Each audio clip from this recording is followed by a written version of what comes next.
Salut, c'est Clément, expert comptable chez Advise. Aujourd'hui, on aborde un sujet hyper stratégique pour ceux qui viennent de lancer leur business. C'est quelle est la meilleure durée pour le premier exercice comptable.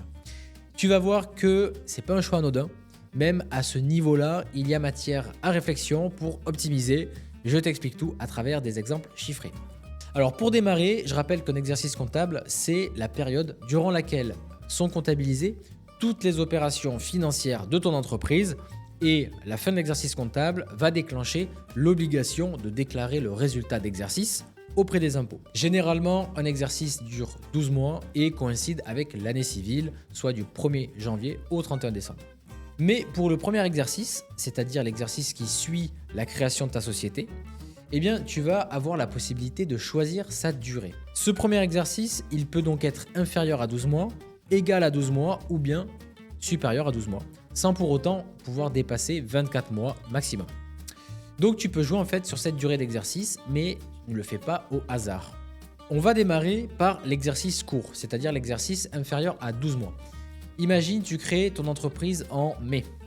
Si tu décides que le premier exercice se termine en décembre de la même année, eh bien ton expert comptable va te restituer un premier bilan entre février et avril de l'année suivante à peu près. Tu vas donc avoir moins d'1 an après la création de ta boîte, un premier bilan qui te donne une photo claire de la situation de ta boîte, c'est-à-dire une première synthèse financière de l'activité, ce qui va te permettre de corriger le tir ou d'ajuster ta stratégie si besoin.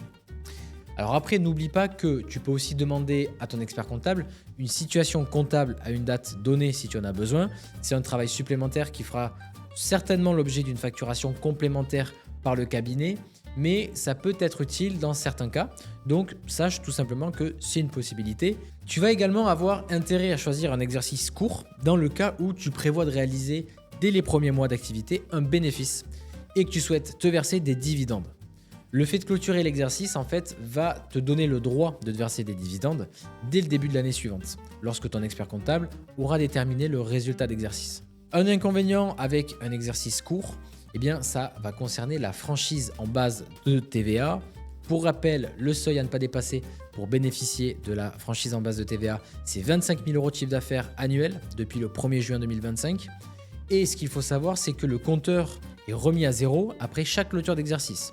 Donc, si tu as choisi de clôturer en décembre 2025 et que tu n'as pas eu le temps de générer plus de 25 000 € de chiffre d'affaires, eh bien, tu vas pouvoir bénéficier à nouveau de la franchise de TVA sur 25 000 € de chiffre d'affaires en 2026. En quelques mois d'activité, en fait, c'est possible que l'activité n'ait pas réussi à générer plus de 25 000 € de chiffre d'affaires, surtout au début. Et donc, c'est une bonne nouvelle pour toi puisque tu vas pouvoir, en fait, en quelque sorte, profiter de la franchise sur 25 000 € en 2025 et sur 25 000 € en 2026, c'est-à-dire sur 50 000 € de chiffre d'affaires au total. Par contre, si tu clôtures en décembre 2026 et non pas en décembre 2025, l'exercice, là, il est beaucoup plus long. Il est plus long de 12 mois. Et en 12 mois, tu as beaucoup plus de chances de dépasser les 25 000 € de chiffre d'affaires avant la fin de l'exercice.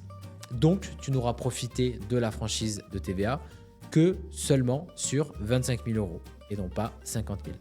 Mais alors, un exercice long, du coup, ça sert à quoi ? Eh bien là, c'est intéressant si tu démarres fort et que tu veux regrouper plusieurs mois d'activité pour lisser tes résultats et optimiser ta fiscalité.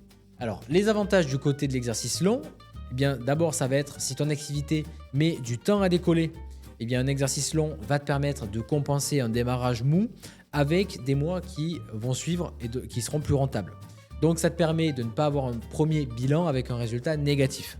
Et puis à l'inverse, si ton activité décolle très vite, eh bien, grâce à l'exercice long, tu vas retarder l'échéance de paiement de l'impôt sur les sociétés. Donc, tu vas conserver de la trésorerie pour ta boîte. Par contre, il faut faire attention de provisionner l'impôt petit à petit pour avoir la trésorerie nécessaire le jour où tu devras payer effectivement l'impôt sur les sociétés.